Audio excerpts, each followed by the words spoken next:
Hi, I'm Geoffrey. Welcome back to Nightfalls. I've really been enjoying sharing my stories with you, and it would be great to hear how you're finding our time together too.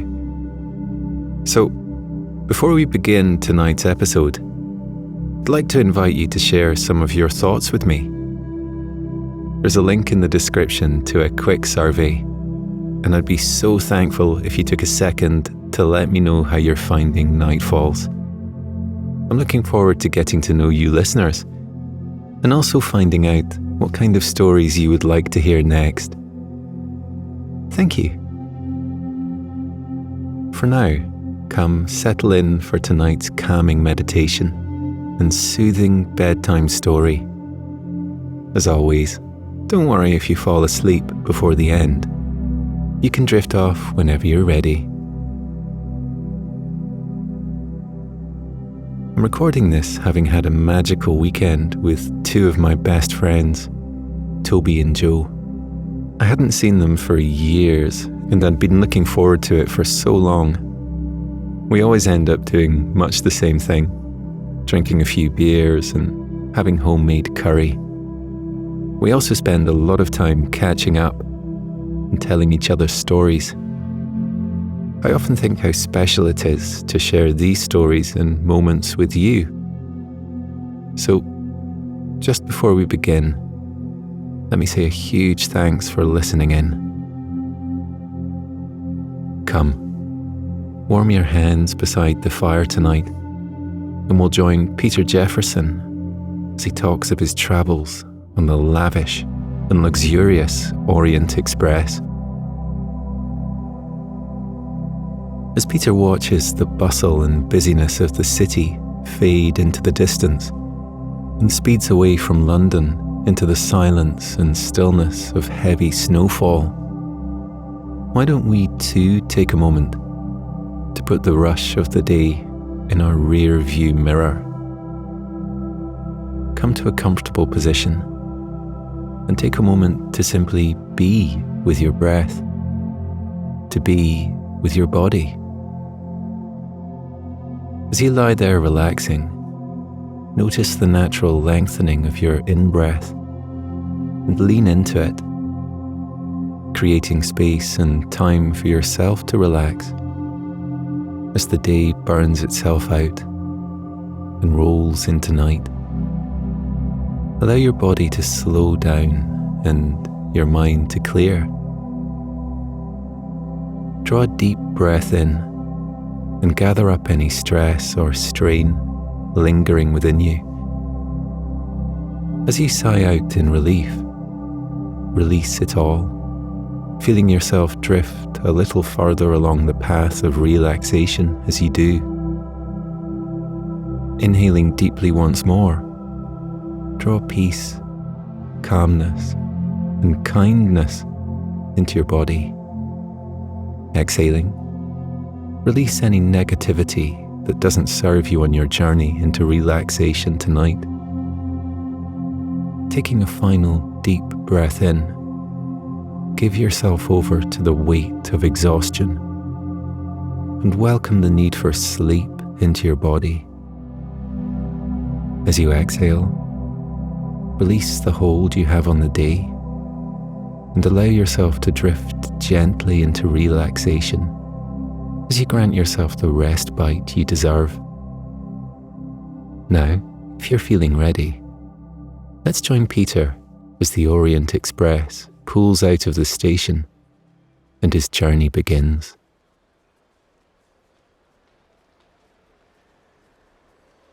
It was a sunny morning in March, and Peter Jefferson was about to embark on the journey of a lifetime, a trip on the Venice Simplon Orient Express. His voyage would begin in London on a British Pullman train, which would take him to Folkestone.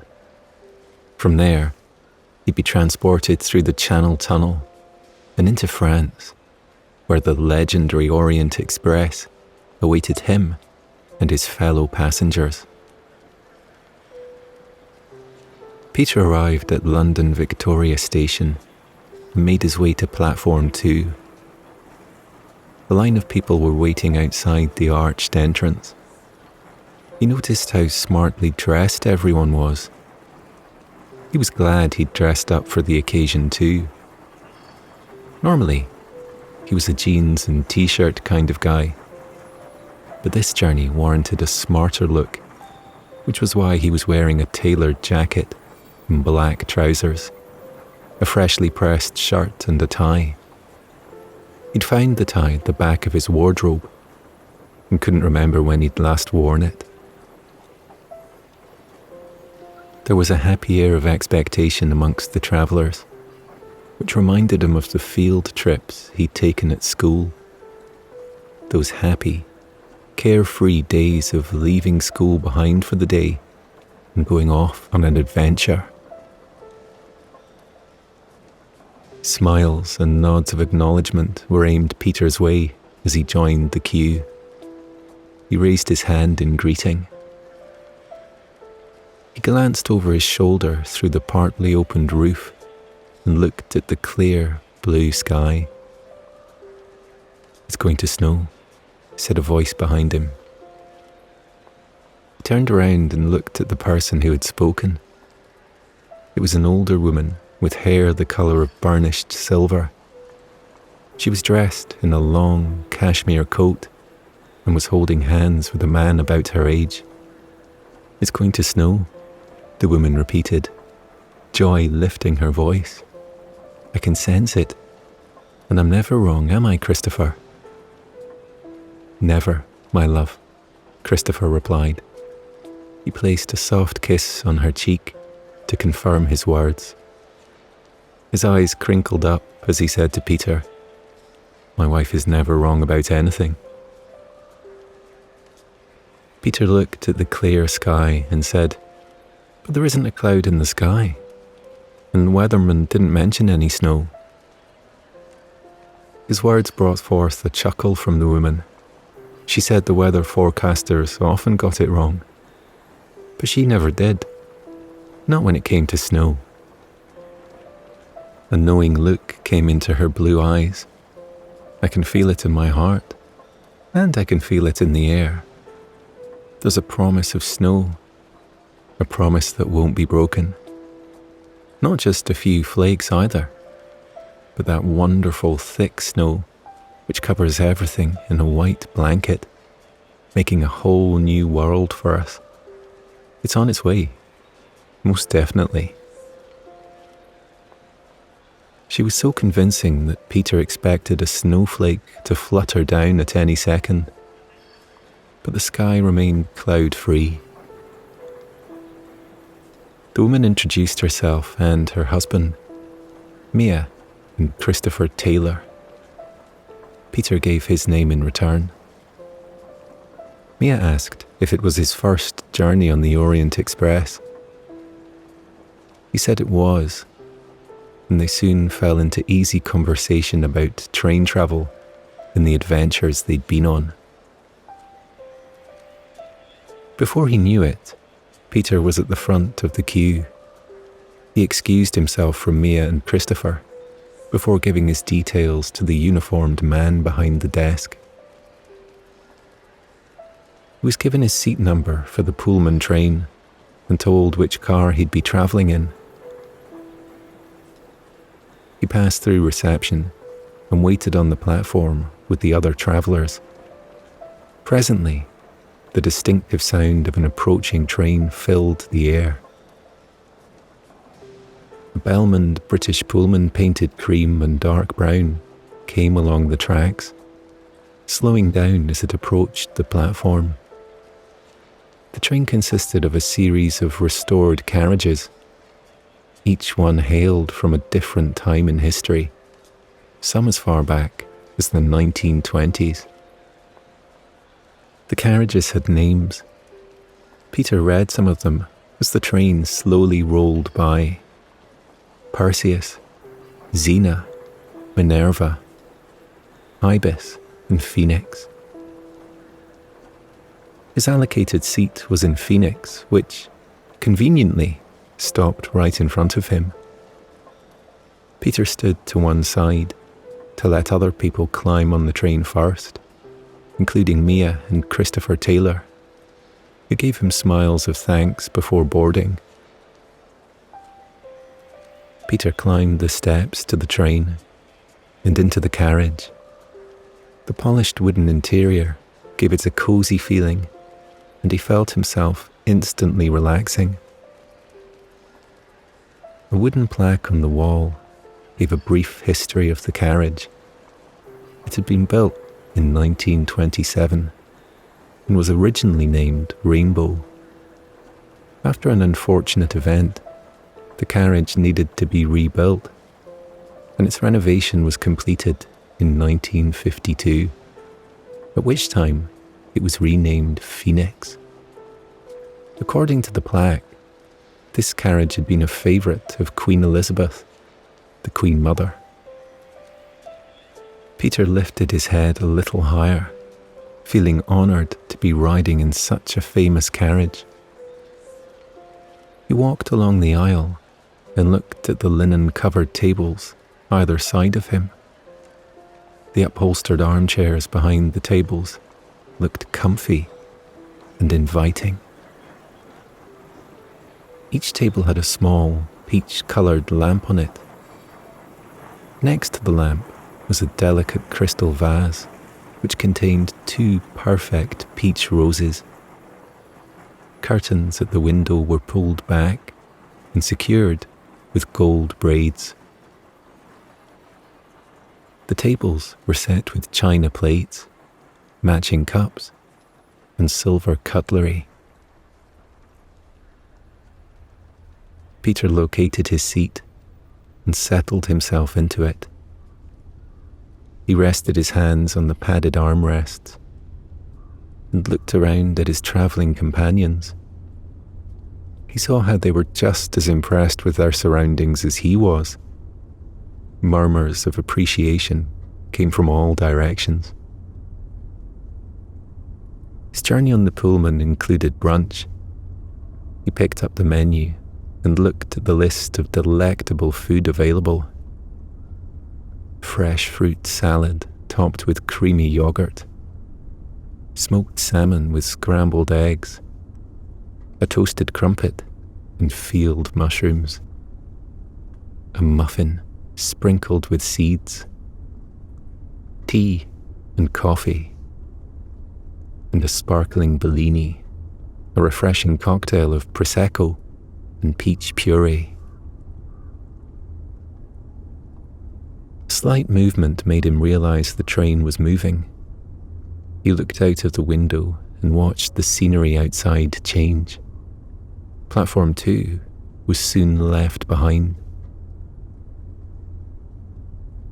The train travelled through London, over the wide River Thames, and onwards past the oval cricket ground. Within minutes, a waiter appeared at Peter's side and took his order. Peter said everything looked delicious, and he would like the full brunch, and he'd like the coffee option. The waiter left, leaving Peter free to gaze out of the window again. The tall buildings of London were replaced by residential streets and cosy-looking homes. Trees appeared at the sides of the track, their branches extended towards the line. Peter's brunch arrived, accompanied by a large pot of coffee. The combined aromas of the food and drink made his mouth water. He began to eat. The sparkling Bellini added a touch of festivity to the meal. Everything tasted utterly delicious, and he didn't know if it was because he was on a train, or if it was down to the expertise of the chefs. He decided it must be a combination of both. He poured himself a cup of steaming coffee, sat back in his chair, and watched the world go by. Outside, the residential streets thinned out. Farmland came into view. He watched animals grazing in the distance. They gave no attention to the train passing by. Occasionally, Peter looked over at Mia Taylor, who was sitting a little farther down. She kept looking expectantly at the sky, a soft smile on her face. Was it going to snow? Peter didn't think so, but Mia seemed utterly convinced. The train travelled on, and soon the coastline came into view. The driver announced they would shortly be arriving at Folkestone, where the train would terminate. He thanked them for travelling with them that morning and reminded them to take all their belongings with them. When the train came to a stop, the passengers left the train. A group of musicians holding brass instruments were waiting for them on the platform. They started up a joyful tune, which made everyone smile. Peter and his companions were guided towards a luxurious executive coach, which would take them from Folkestone to the Channel Tunnel. Peter climbed aboard the coach and sat with Mia and Christopher Taylor. Once more, their talk turned to train journeys.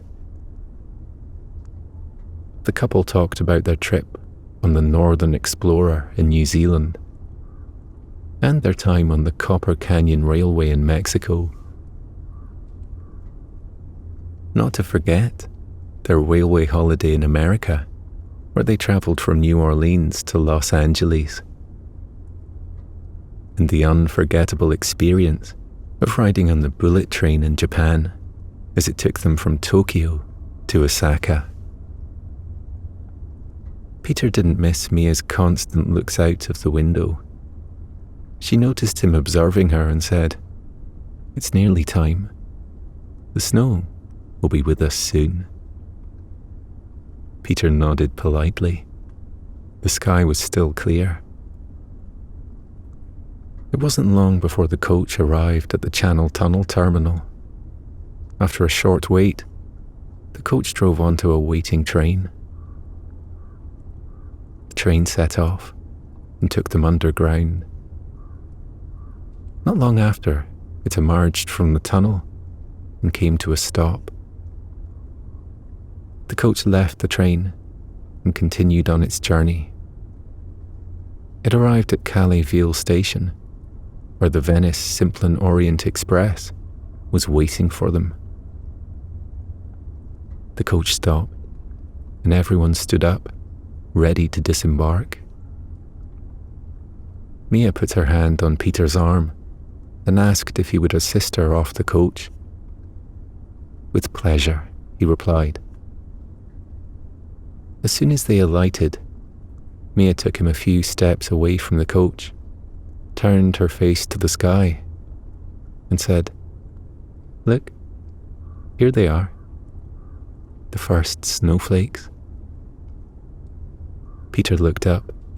Thick white clouds now filled the sky.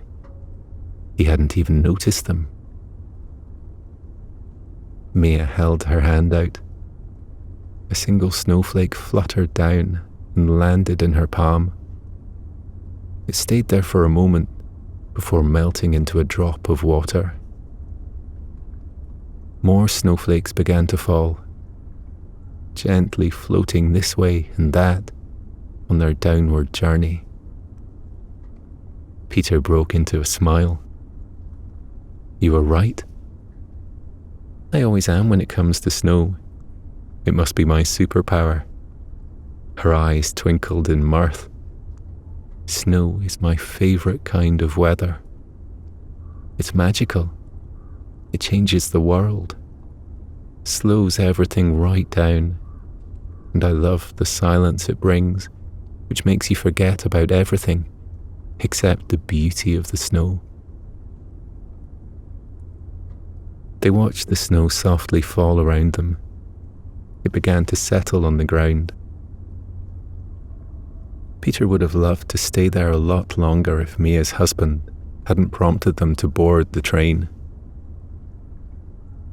The trio headed towards the magnificent train. They stopped to admire it. A glorious vision consisting of blue and gold carriages sedately lined up along the track.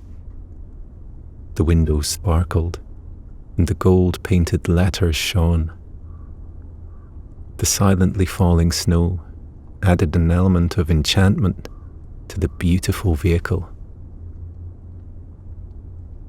White-gloved attendants dressed in blue uniforms greeted each guest and took their names before accompanying them onto the train and towards their sleeping compartments.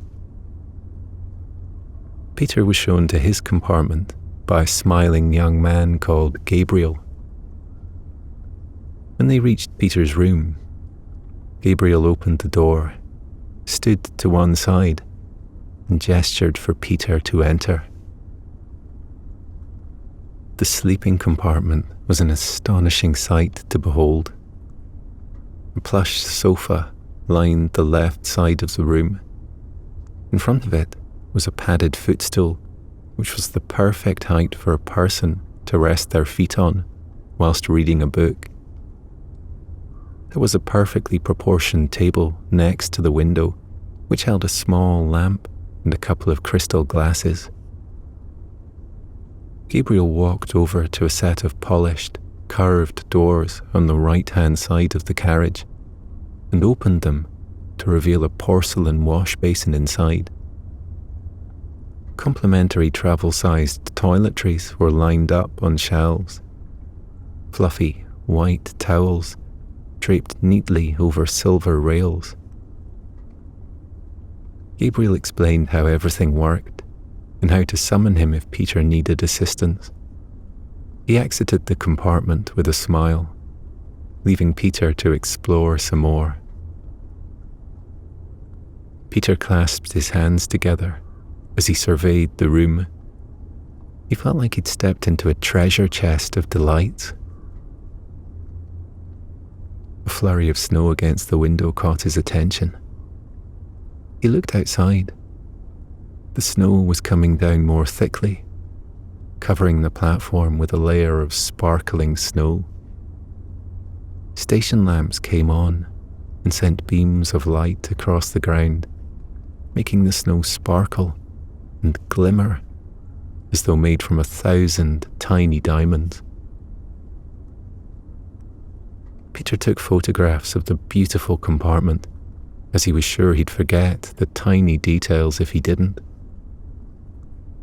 He put some of his belongings away in the drawers before sitting down and becoming captivated by the snowy landscape. The whistle blew outside, and slowly and smoothly, the train began to move along the track. People on the platform stopped what they were doing and looked at the beautiful train as it went by, smiles on their faces. A discreet knock at the door announced Gabriel's return. He entered carrying a pot of hot chocolate and a plate of warm pastries. He placed them on the table and then spoke to Peter about his evening meal. Would Mr. Jefferson prefer an early or late seating? Peter went for the earlier time. There was something about the gentle rocking of the train, which was already making him feel a little drowsy, and he suspected he'd be having an early night. Gabriel departed, leaving him alone again. Peter poured himself a hot drink and helped himself to a petit pain au chocolat. He gazed at the snow falling soundlessly over the French countryside. The branches of trees were highlighted by snowflakes, as though an invisible painter had put the flakes there to enhance the beauty of the trees. Onwards, the train travelled, its carriages rocking gently. The rhythmic melody of the wheels on the track echoed discreetly around the compartment, like a soft lullaby. Time stood still in the magical world Peter found himself in. His mind cleared of all thoughts as he looked at the falling snow, one perfectly unique flake after another, drifting downwards. Gusts of winds sent some of them dancing this way and that before falling to the ground. The sky darkened. Peter leaned over and switched the lamp on. A cozy glow lit up the compartment. His eyes grew heavy. He put his cup down and rested his head back on the soft fabric of the sofa. He sighed happily and decided to rest his eyes, just for a little while. Before he knew it, he drifted off into a peaceful sleep. He was gently awoken some time later by Gabriel, who said it was nearly time for dinner. Peter apologized for falling asleep and said it wasn't normal for him to take a nap during the day. With a smile, Gabriel said it often happened to passengers on the train. There was something about it which had a soporific effect on guests. Gabriel went on to say that Mr. and Mrs. Taylor had requested the pleasure of his company at their table that evening, and would he like to accept? I can't think of anything I'd love more, Peter replied. Please tell them yes. Peter dressed for dinner in a tuxedo. When he'd first read about the formal dress suggestions on board the luxury train, he had thought a tuxedo might not be his style. But standing in front of the mirror, he considered himself quite the dapper fellow. He left his compartment and walked to the restaurant car. The tables inside looked spectacular with their white cloths, china plates, and silver cutlery. There was a champagne bucket on the end of each table, just waiting to be filled with a bottle of the finest which the train had to offer. Men were dressed similar to him, and the women were resplendent in gowns made of silk, lace, and crushed velvet. Diamond necklaces, glittering rings, and twinkling earrings sparkled throughout the carriage, as if stars from the heavens had joined the guests for the night. Mia Taylor waved him over to a table. She was wearing a turquoise dress, embellished with silver sequins. A tiara nestled on her grey curls and didn't look at all out of place in the opulent surroundings. She looked like a queen from a faraway magical land who had been transported there by magic. Her husband hadn't noticed Peter's arrival because he was gazing adoringly at his wife, as though not quite believing she was there. Peter took a seat and thanked them for their invite. Without any hesitation, he ordered a bottle of champagne for them. After a moment's thought, he changed his order to 2 bottles. It seemed the kind of night where champagne should flow freely. Before long, the restaurant car was filled with the delightful sounds of happy chatter, light laughter, clinking glasses, and the occasional pop of a champagne bottle. In the distance, there was a melody coming from a piano, which was being played in the next car. Peter and his companions talked easily over their delectable food. The waiters moved swiftly between the tables in a carefully choreographed dance, easily anticipating the movement of fellow waiters, and never once bumping into anyone or anything. The wonderful evening passed delightfully by. Yawns were politely covered up several times, before Mia and Christopher announced it was time they retired for the night. Peter escorted them back to their compartment and thanked them for a wonderful evening. They promised to meet again the next day. When Peter entered his compartment, he discovered a change had come over it. The sofa had been transformed into a bed, complete with white sheets and a thick bed cover. His pyjamas had been laid out to save him the bother of such a time-consuming task. The light had been dimmed and was now casting a low glow across the room. The curtains were drawn, adding another layer of coziness to the room. Minutes later, Peter snuggled down into the softness of the bed. He had opened the curtains a little so he could watch the falling snow. The train rocked him back and forth. The snow fell gently. The bed covers were warm and comforting. Peter closed his weary eyes and let out a contented sigh. He slipped deeper and deeper into a peaceful slumber. As he slept, the train continued on its way, winding through the snow-covered landscape and deep into the night.